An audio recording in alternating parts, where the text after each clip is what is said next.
Dati se na pot je vedno nekaj čudovitega. Tisti občutki, ko čakaš na železniški postaji ali na letališču, ko prihajajo dogodivščine, ko ne veš, kaj se bo zgodilo, veš pa, da boš nazaj prišel popolnoma spremenjen. Jaz vidim popotništvo kot kakršnokoli obliko tega, da greš na pot. Da vzameš samega sebe, pa svoj nahrbtnik in greš. Lahko greš samo do lokalnega župana, lahko greš na pot v Azijo, lahko greš na popotništvo, na popotniško izkušnjo, ne vem, v Španijo. Samo da greš z namenom raziskovanja, lahko okolja, družbe, kulture ali pa samega sebe. Ja, torej popotništvo je zame ena ful močna izkušnja tega, da pustiš udobje, da greš ven iz te cone udobja, da premagaš malo sebe, to razvajenost, udobje in to, in greš na pot v neznano.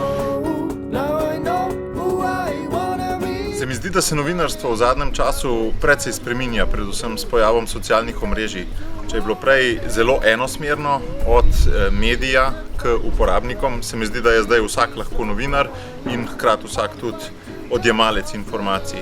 Nekako se mi zdi, da novinarstvo je v tisti neki osnovi je prenos informacij in je odkrivanje nekih informacij, ki so pomembne in za javnost in za družbo, zato da lahko deluje in da lahko v njej delujemo tudi mi posamezniki ali pa kot skupnost. Predvsem iskanje resnice v dogodkih, ki se zgodijo v zgodbah ljudi. Potem pa tukaj je še ta element, kako to sporočilo prenesti drugim. Spodbuja se kritično razmišljanje, spodbuja se popotništvo doma ali v tujini in spodbuja se, da o stvareh, o katerih so kritično razmišljali, tudi govorijo, predvsem na socialnih omrežjih, preko bloga in tudi konec koncev v ostalih medijih.